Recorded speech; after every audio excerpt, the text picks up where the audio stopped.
El domingo pasado, cuando estábamos con el capítulo 3,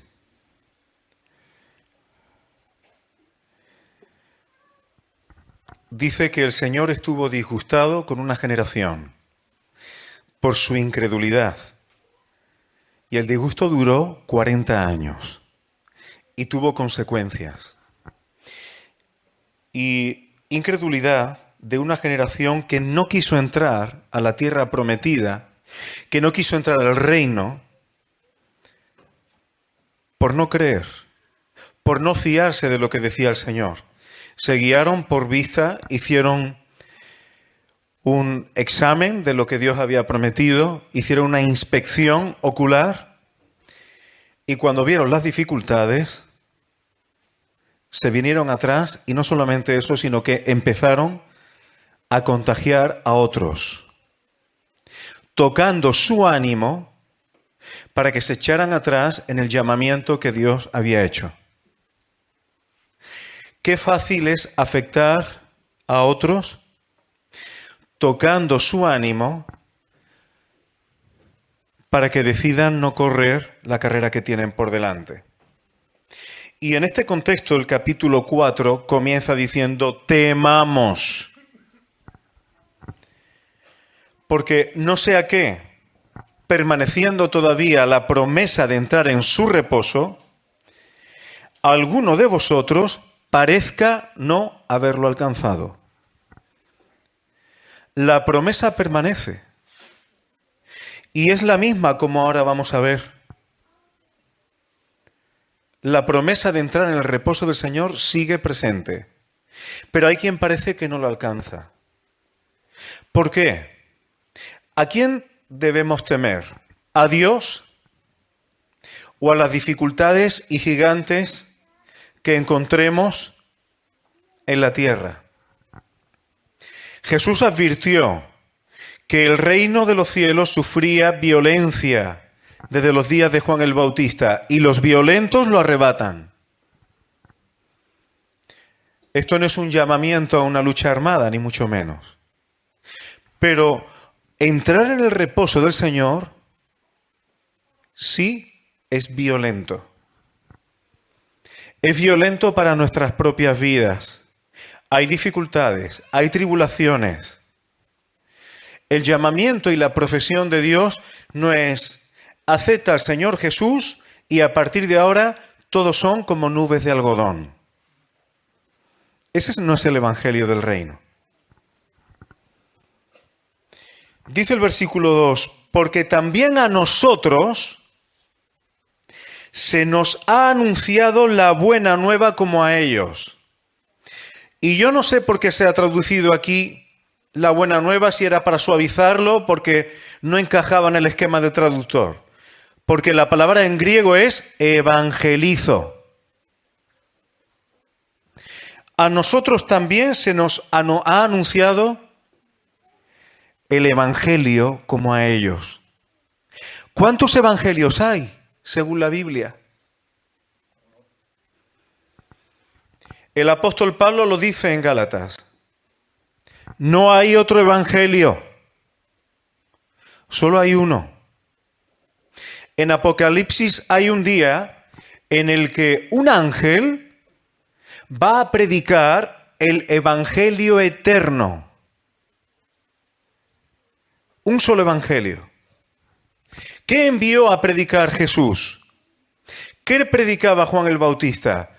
Un único evangelio, el evangelio del reino. ¿Y qué significa el evangelio del reino? ¿Qué significa el evangelio del reino que era el mismo antes y ahora? Las buenas noticias del país, no de las maravillas como Alicia, no el país del mago de Oz. Porque no estamos hablando de misticismo, estamos hablando de la nación gobernada por Dios. Ese es el evangelio del reino, pero el pasaporte no se lo dan a nadie sin arrepentimiento y sin la obra de Jesucristo. El problema, hermanos, lo he dicho muchas veces y no me importa ser pesado con esto, es pensar que la salvación es simplemente que tus pies y mis pies no vayan al infierno. Pero va mucho más allá de eso. El evangelio que se les predicó desde antaño a los que salieron de Egipto era que la tierra que tú pisares, te la he dado para ti. Que nuestro caminar ya sea conforme al reino, a la nación de Dios, al país de Jesucristo. Aunque su país, su nación, su reino no es de este mundo, pero va a llegar y nos pide que andemos conforme a ese reino. Ese es el evangelio, hermanos. Qué terrible es predicar un evangelio de ¿usted quiere ser salvo? Se lo regalamos, esa es la gracia. Hermano, ¿dejar el evangelio en eso solamente? Así se llenan las iglesias de inmadurez. Porque como lo más importante soy yo, ya soy salvo, a partir de ahí ya lo demás va. Lo importante soy yo y que yo esté bien. Pero el evangelio del reino es una invitación a que, aunque haya gigantes, aunque haya dificultades, aunque haya batallas por librar, lo que Dios ha prometido, eso va a ocurrir. Jesucristo es nuestro reposo. Amén. ¿Pero qué significa eso? ¿Que tú un día aceptaste a Jesús y desde entonces ya tu vida es la mar de tranquila? ¿De verdad? A ver si a mí me han predicado otro evangelio. ¿De verdad? ¿Qué significa estar en Cristo bíblicamente? Romanos 8:1, ¿lo sabemos de memoria? Ahora pues, ninguna condenación, y ya lo vimos en su momento, pero el contexto aquí no es la condenación del fuego eterno ni del lago de azufre. No está hablando Pablo ahí de eso. En el contexto no está hablando de ese tipo de condenación. No hay ninguna condenación para los que están en Cristo Jesús. Bien, yo estoy en Cristo porque acepté al Señor un día. ¿Qué significa? ¿Qué dice después? ¿Quiénes son los que están en Cristo Jesús? Los que no andan conforme a la carne, sino conforme al Espíritu. Hermanos, bíblicamente tenemos que ser realistas y no místicamente irrealistas. Si yo acepté a Cristo un día, pero ando conforme a mi carne, ese andar en la carne no es andar en Cristo. Por tanto, ese no es el reposo al que he sido llamado. Yo reposo en Cristo cuando ando en el Espíritu y no en la carne. Y eso no quiere decir que no haya dificultades. Pero como dice la palabra, es mejor padecer por obedecer, padecer por el Evangelio, padecer por el nombre de Jesús, que no padecer como un malhechor. ¿Dónde está el reposo de Dios? Versículo 3. Los que hemos creído, entramos en el reposo. De la manera que dijo, juré en mi ira, no entrarán en mi reposo. Eso ocurrió y eso está para que aprendamos. Aunque las obras suyas, las de Dios, estaban acabadas desde la fundación del mundo. Entramos en el reposo en Cristo cuando vivimos con la certeza y obramos y andamos con la certeza y conforme a la seguridad de lo que Dios ha prometido va a ocurrir. Aunque lo que tú veas parezca contrario. Ese es el reposo. Porque por fe andamos y no por vista. Ahora, hermanos, cuando se habla de lo que pasó allí en el desierto, generalmente nada más que vemos una parte de la historia. Es que Dios dijo que entraran en la tierra prometida y cuando vieron los gigantes, las dificultades, se vinieron atrás. Pero entrar en la tierra prometida no era solamente entrar a luchar. Levítico 25:18. Ejecutad pues mis estatutos y guardad mis ordenanzas, y ponedlos por obra y habitaréis en la tierra seguros. Deuteronomio 6.1. Estos pues son los mandamientos, estatutos y decretos que Jehová vuestro Dios mandó que os enseñase, para que los pongáis por obra, ¿dónde? En la tierra a la cual pasáis vosotros a tomarla. Deuteronomio 8.1. Procuraréis, cuidaréis de poner por obra todo mandamiento que os ordeno hoy, para que viváis y seáis multiplicados, y entréis y poseáis la tierra que Jehová prometió. Deuteronomio 12.1. Estos son los estatutos y decretos, etcétera, etcétera, que pondréis por obra, ¿dónde? En la tierra. Mucha gente, cuando piensa en esta historia, está pensando, hay que ver que Dios se lo prometió y no entraron, porque les dio miedo. No era solamente el miedo a las dificultades. Entrar en la tierra significaba luchar, batallar y obedecer. Porque en estos pasajes, que he ido muy rápido por ello, si entraban en la tierra y desobedecían, la tierra los vomitaba. Si entraban en la tierra y desobedecían, no habitarían seguros. Por lo tanto, no habría reposo. Por lo tanto, no habría reposo. Versículo 6 de Hebreos 4. Falta que algunos entren en él, en el reposo. Y aquellos a quienes primero se les anunció la buena nueva, el evangelio, evangelizo en griego, no entraron. ¿Por qué? Por causa de desobediencia. La desobediencia nos quita el reposo. Cuando hay luchas, cuando hay dificultades, sí más o menos creemos, pero a veces parece que las dificultades las tomamos como una excusa o una justificación para abandonarnos espiritualmente. Y eso el Señor lo llama incredulidad. Cuando el Señor dice, confía y obedece. Yo soy el reposo y yo peleo por ti.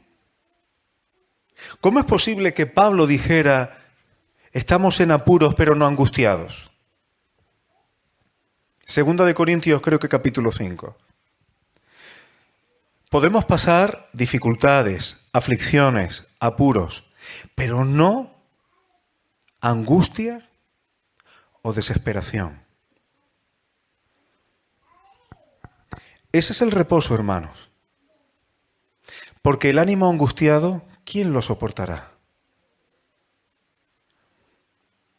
Últimamente, a alguien que yo, no me atrevo a decir del todo que no sea creyente, no me atrevo a decirlo del todo, pero nosotros le llamaríamos no creyente. Le oigo repetir mucho últimamente palabras del Evangelio, cuando Jesús dice, el que quiera salvar su vida, la perderá. Pero el que la pierda por mi causa, la ganará. No hay nada, hermano, que desestabilice más y que quite más el reposo del pueblo de Dios o de cualquier persona, que cuando queremos ser nosotros los que garanticemos cualquier aspecto de nuestra vida. O pensar que nuestra vida depende de nuestra propia fortaleza.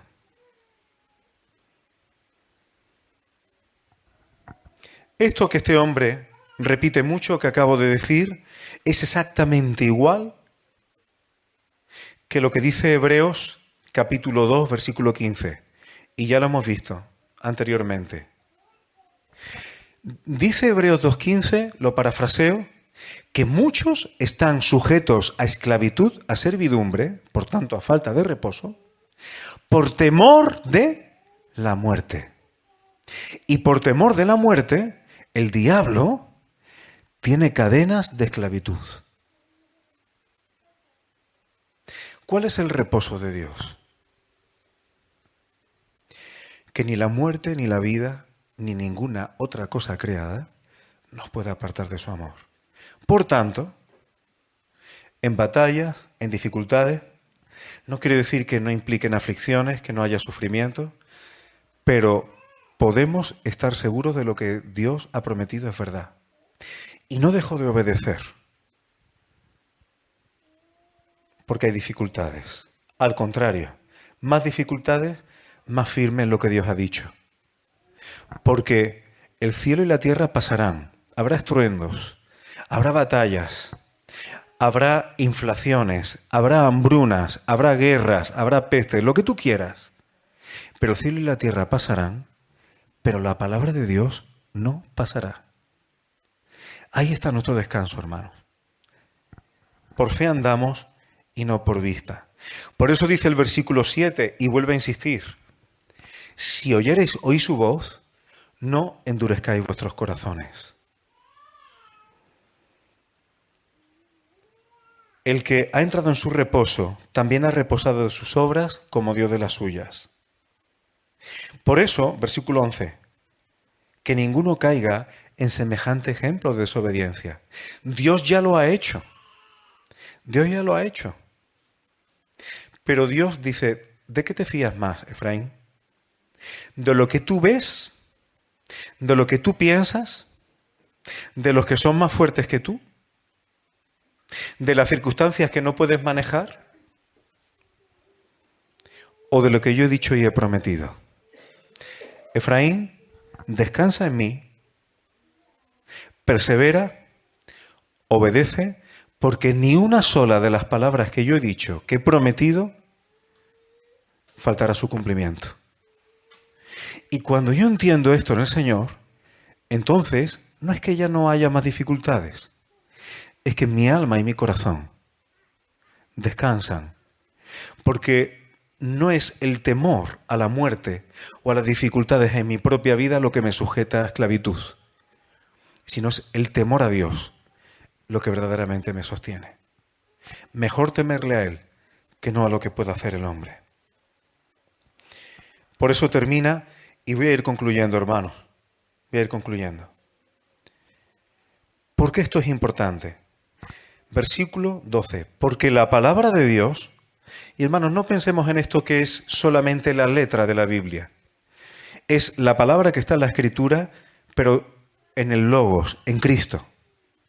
No entendamos esto como letra sin Cristo, sino Cristo en la palabra.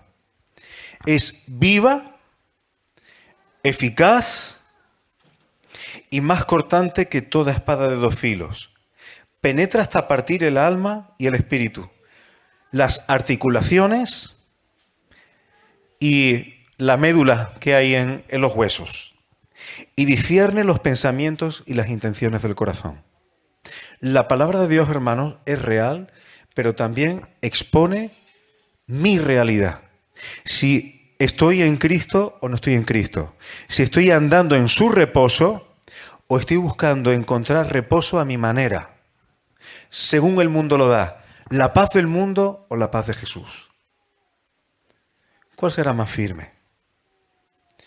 No hay cosa creada que no se manifieste en su presencia. Antes bien, todas las cosas están desnudas y abiertas a los ojos de aquel a quien tenemos que dar cuenta. El Señor me ve. El Señor ve de mí lo que nadie ve de mí. El Señor sabe lo que pienso. El Señor sabe cuál es mi intención. El Señor sabe si confío en Él o estoy confiando en mi propia carne. Y por eso, teniendo en cuenta todo esto, llega al final del capítulo 4 con algo que ya desarrollaremos próximamente. Porque tenemos un sumo sacerdote que traspasó los cielos. Esa es la prueba de que es un sumo sacerdote verdaderamente aceptado por Dios. En el verdadero tabernáculo, no en la maqueta que hubo aquí en la tierra, sino en el verdadero, porque el cielo ya sabéis que funciona así. Jesús, retengamos nuestra profesión.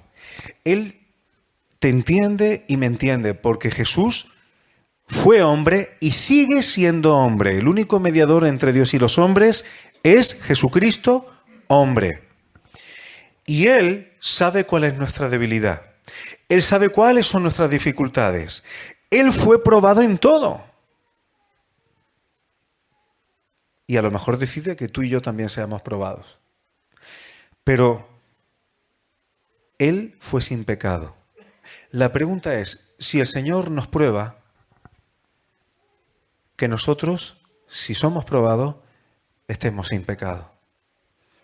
Es que eso fue el Señor, por supuesto. ¿Quién se atreve a prometer ya no voy a pecar nunca más? Pero eso no significa que yo no vaya a decir, Señor, si me pruebas, no quiero ser hallado falto. No quiero ser pesado en balanza, como le pasó a aquel rey, ¿recordáis? Mene Tekel, Uparsin, el libro de Daniel. Ha sido pesado en balanza y ha sido hallado falto. Que no sea ese el peso que tengamos, porque Jesús sigue intercediendo por nosotros.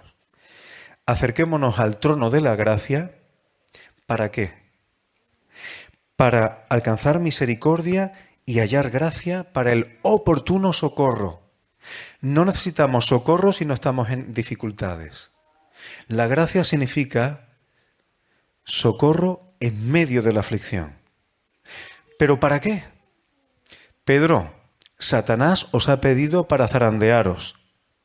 Pero yo voy a mandar socorro para que no haya zarandeo. ¿Eso dijo Jesús? No. Dijo, yo he rogado que vuestra fe no falte.